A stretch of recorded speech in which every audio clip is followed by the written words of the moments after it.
This is the new Mercedes GLC, and it's a little bit like the Apple Watch. You see, both were first introduced back in 2015, and now for 2022 they've had major updates. They're all new. So we've got the new GLC and we've got the new Apple Watch 8. Wait a minute, I think this is the Apple Watch 7. What a load of rubbish. This is all new though, and in this video I'm going to talk you around the exterior, the interior. I'm going to try out some of its technology, see how practical it is, take it for a drive, and of course I'm going to launch it to see how quick it is from 0 to 60 miles an hour, because I'm Matt Watson and you're watching CarWow. Buy, sell, CarWow. The new GLC takes on some of the design cues from the C-Class. It's based on the C-Class, but it's the SUV version, isn't it? So you've got sleek tail lights. This looks like it's a full-length light bar, but it's not. It's just a piece of trim. Bit of a shame, because I do like the overall design of the rear until we get to this bit lower down here, and that's the reason why I've got the CarWow sticker truth, because Mercedes are still at it, the buggers. Look, completely fake exhaust. I lost a bit of stick there, but it didn't go in the hole, it just dropped out, because there is no hole, because actually the exhaust is underneath, you can see it. Another thing that's fake, these vents here, these non-vents, sorry. It's a bit of a shame because the overall design is really, really nice. Quite sleek and sporty looking for an SUV. Wheel sizes start at 19s, these are the 20s, and you've got 3 trim levels. There's AMG line Premium, and then there's AMG line Premium Plus. But really they look pretty much the same from the outside apart from the wheels. They all get these satin roof bars, satin window surrounds,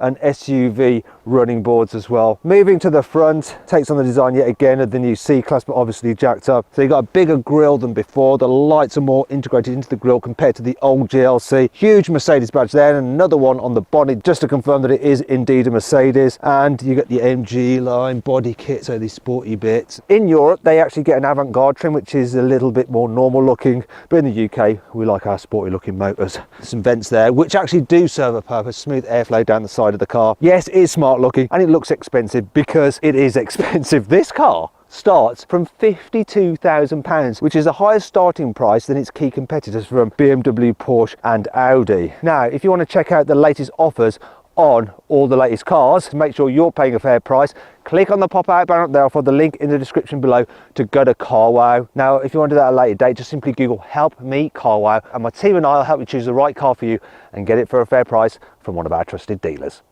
Here on the inside, the GLC is just as stylish. Really like the interior. Great design. It's similar to the C-Class as well. This being the range hopping version has this fake wood effect on the dash. Otherwise, the dash is like this sort of like magic eye pattern, which can give you a bit of a migraine. But overall, really nice design. Especially the fact that you get this leatherette, not real leather, but it feels like it, on the dash. Just makes it feel expensive. Another thing you get in this range hopping version is the panoramic glass roof. Look at it. Just let that do its thing, it takes a while. So I'll continue with the driving position, which is very nice. Obviously you've got electrically adjustable seats as standard. There's a decent range of motion in them as well. I like this feature, look. I don't know why, it just pleases me. I'd still just have it in the normal position, but I like that functionality. Obviously there's lots of adjustment in the steering column as well, and because it's a Porsche Mercedes, it's electrically operated, no manual operation here. So overall, looks really good. You've got all the tech, but there are a few bits and pieces that just let it down that feel cheap, like the drive selector there. That just feels nasty. This button here, that's cheap. This bit of trim here, cheap as well. And when I go low down here, the door bins, that's scratchy. I think this is more stylish inside than a BMW X3, but the materials throughout the X3 seem a little bit better. Now, if you want to see my full in-depth video review of the BMW X3, click on the pop-out banner up there for the link in the description below. One thing I definitely prefer about this car though, is the infotainment system. I think Mercedes infotainment system is bang on. It's easy to use. Lots of functionality. You've got wireless Apple CarPlay and Android Auto. Then you've got this digital driver's display, which is nice and clear, and you can cycle through lots of different views for that. Really easy to use, got all the information you want. What I don't like though are the touch sensitive buttons on the steering wheel, because they're a little bit finicky. You accidentally press them sometimes when you're driving, and that does annoy me rather a lot. As for the practicality, well look, we've got a big center console there with 2 USB ports. Under here you have 2 cup holders, and they are adjustable, so they can hold smaller items like that, and they can hold bigger items as well. Then you've got a wireless charging pad, which is standard, and another USB port there. The glove box is a reasonable size. Look, we've got the manual in there, and there's still plenty of room for lots of other stuff as well. And the door bins are absolutely massive. Normal size bottle. Just trying to illustrate that they're massive by chucking the bottle in there and missing, but hopefully we'll cut out the first bell take, or the editor might not, just to wind me up. Anyway, now that blind's gone back, I can show you this. The glass roof opens. I'm never sure how to operate it. It's just like such a fiddle. Come on, you know you open further than that. What's going on? How am I supposed to do this? It opens more than this, I swear. There we go. Oh, why did I stop it? No, now it's going back. Why does it stop there? Why does it stop there? What's going on with it? It's totally lost its mind. It's making me lose my mind. I'm not giving up. Come on. Open. Open all the way. Open all the freaking way. What is going on with this? Right. First stage. No. What? Why? Right. Where's that bloody manual? Okay. Was this operator error or engineer's error? Let's find out. To open, swipe backwards across the control panel and hold.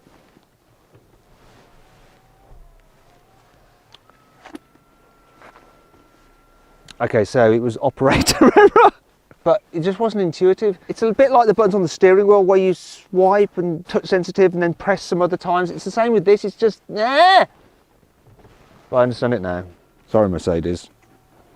My bad. It's a bit embarrassing. Let's move into the rear.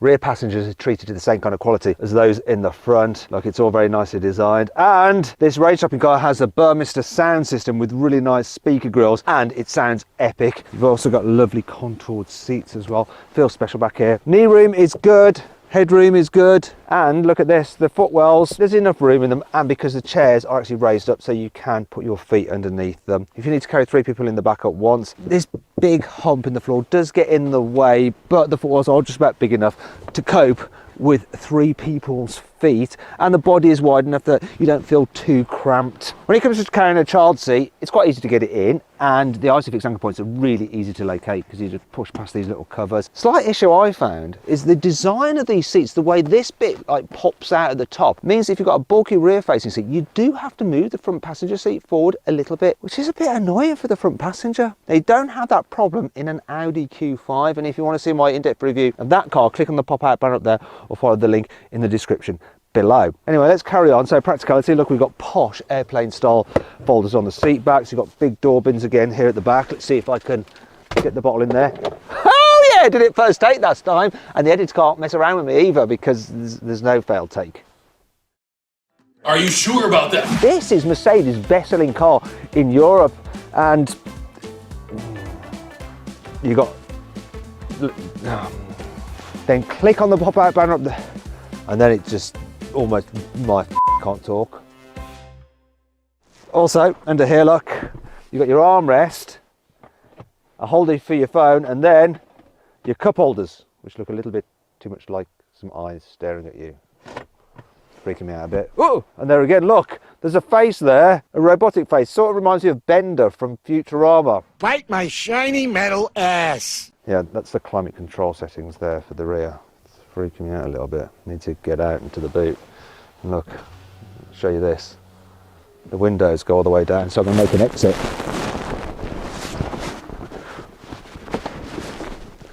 Ah! I've escaped. Hopefully there's no more scary faces around the back of this car. Let's check out the boot. So, capacity on normal GLCs is 600 litres, which is slightly bigger than a BMW X3's boot and an Audi Q5's. And it's a nice square shape. But there is a problem. If you go for the plug-in hybrid version, because it has such a huge battery pack, the boot capacity is reduced by 1/3. You might be able to see this sloped effect here. That's because, yeah, there's all those battery cells underneath. The slope does help when loading things in and out because you can slide them quite easily, and there's no load lip to lift stuff over, which is good. Anyway, if you need to carry bigger items, you can just fold down the seats and you have an electrical release. Then when you want to put them up, you have to do it manually. Once again, look, you can see because of the plug-in hybrid, there's now a bit of a step to the back part. So when you're pulling things out, can you see that? It gets caught, which is bloody annoying. Another thing that's annoying is the load cover. You cannot put the load cover underneath the false floor like you can in the normal petrol or diesel version, the non-plug-in hybrid versions, because underneath here, if I can get under there, bloody hell, look, that's all the space you have.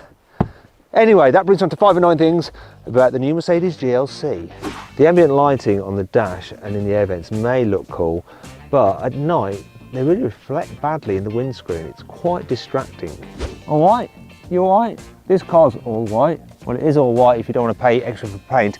White is the only standard paint colour. Everything else is going to cost you over £700. The brakes on this hybrid are a little bit creaky when you're going slowly and manoeuvring.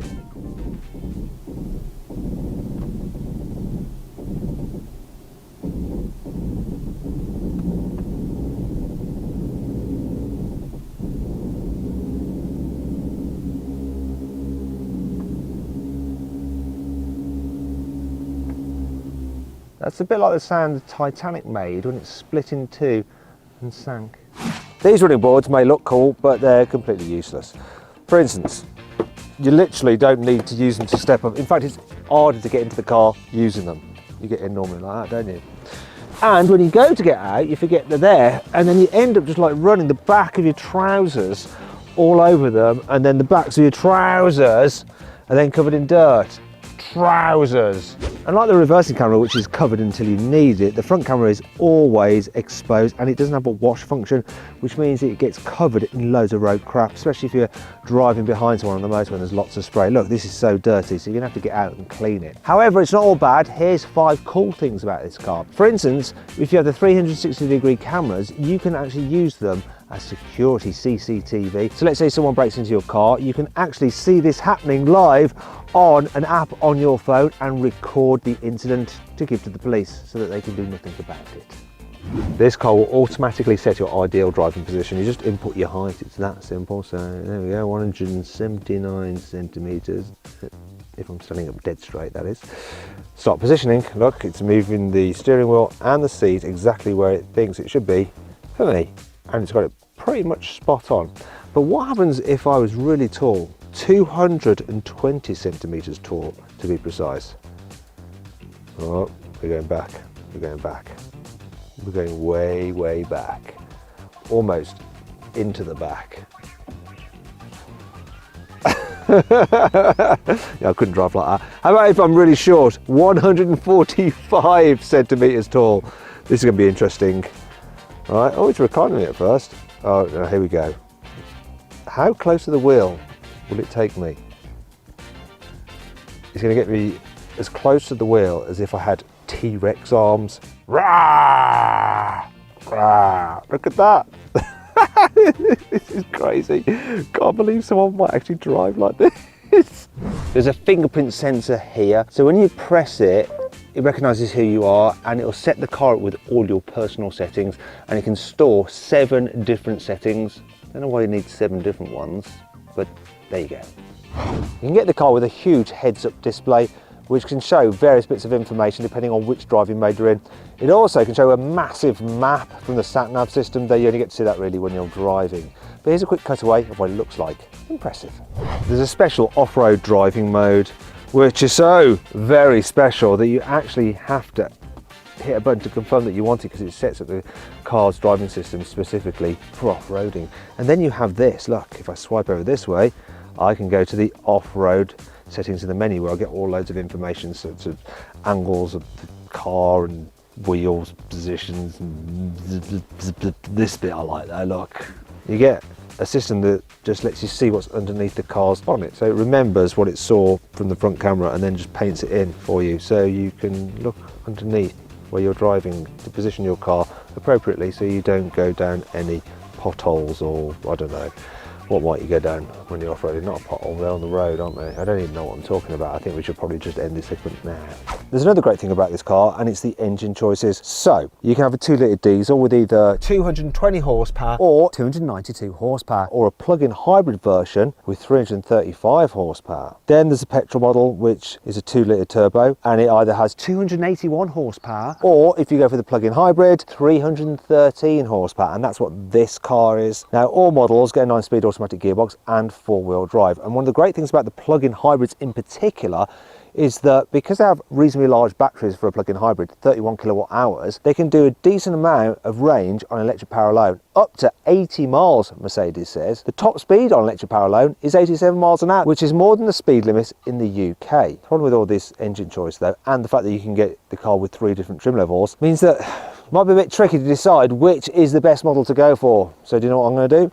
I'm going to configure my favourite Mercedes GLC, the engine choice and the trim level, using the CarWow configurator. Now, if you want to see exactly what that car is, click on the pop-out button up there or follow the link in the description below to go to CarWow. Alternatively, if you need help buying a car, then simply Google "Help Me CarWow." My team and I will help you choose the right car for you and get it for a fair price from one of our trusted dealers.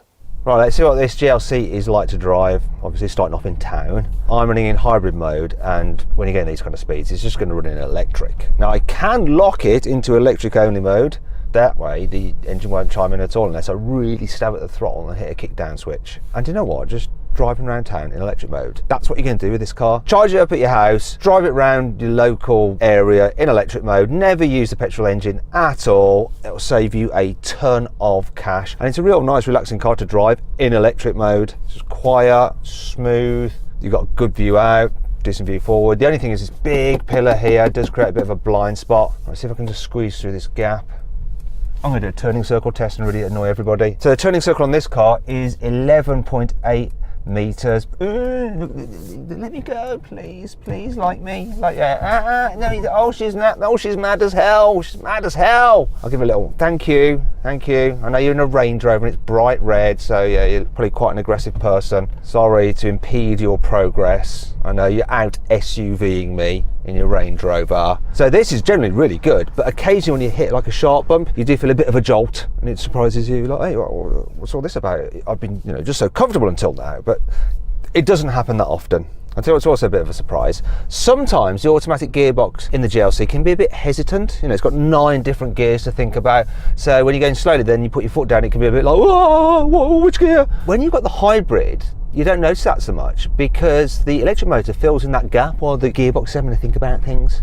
I don't normally like plug-in hybrids. I think they're a compromise. They're heavier than the normal internal combustion engine car, and they're not quite as good as a normal full-on electric vehicle in terms of their performance and the range you can get out of them. But the ones from Mercedes, because their range is so good for a plug-in hybrid, and they've got them pretty well sorted in dealing with their added weight, they're actually the pick of the range. Ugh, can't believe I just said that.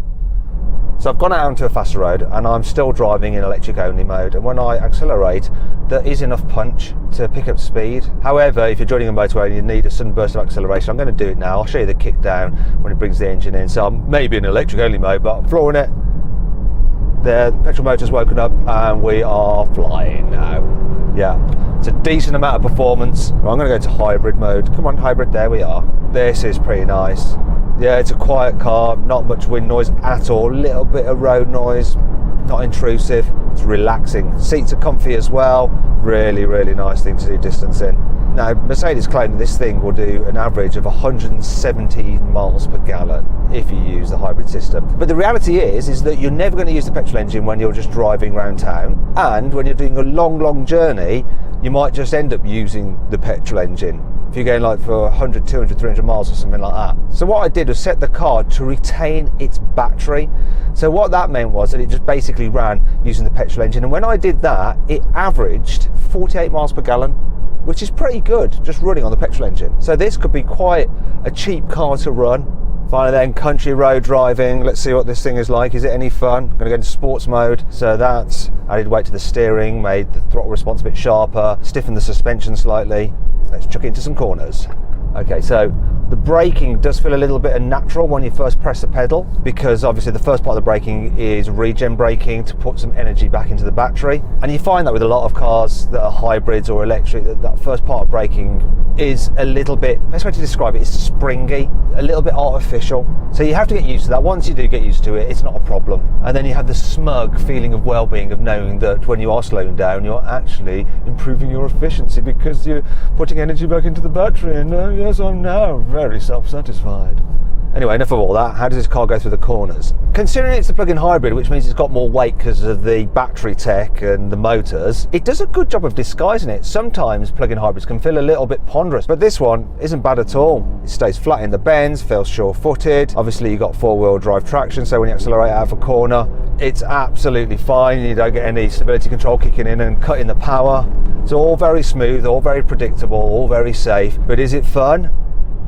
No, not really. If you want the sportiest sports SUV, in fact, SUV stands for sports utility vehicle, never mind. If you want the sportiest of these kind of cars, what you need is the Porsche Macan. And to see my full in-depth video review of that car, click on the pop-out banner up there, follow the link in the description below. This version of the GLC is supposed to do 0 to 60 in 6.7 seconds, but let's find out what the reality is with my specialist timing gear here. I'm going to launch it. Oh, hold it on the brake, go. Oh, that was pretty strong.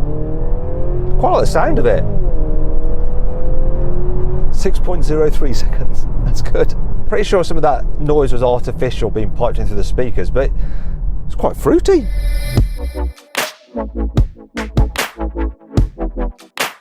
So then what's my final verdict on the new Mercedes GLC? Should you avoid it? Should you consider it? Should you shortlist it? Or should you just go right ahead and buy it? Well, I reckon you should shortlist the GLC. It is rather expensive, but it's a very posh feeling compact SUV, and it's particularly appealing in plug-in hybrid form. Anyway, I hope you all enjoyed the video. If you did, make sure you subscribe to this channel and hit the bell icon to turn your notifications on. That way you won't miss a single upload. Let me know if you agree with my verdict in the comments below, and click on those windows there to watch some more videos. And if you click on that box there, you can go to CarWow for help with buying your next car.